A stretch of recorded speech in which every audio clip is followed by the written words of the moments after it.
Hi guys, I'm the Realtor Evan, back for another week of one tip in 1 minute. Last week we spoke to the sellers about timing the market.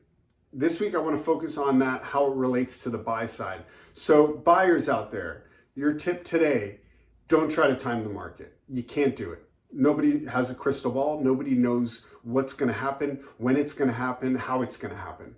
So don't worry about timing the market or maybe I should wait to buy. There's never been anybody out there who has bought a house and says, man, I shouldn't have bought that house last year. Yeah, maybe it would have been better if they waited, but they're never going to be upset. However, a lot of the times there are people out there who are saying, man, I should have bought a house 2 years ago, and they didn't.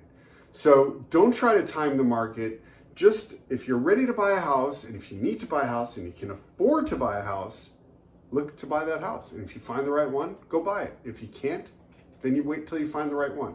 Don't try to time the market. It's not going to help you. Hope that helps, and I'll see you next week.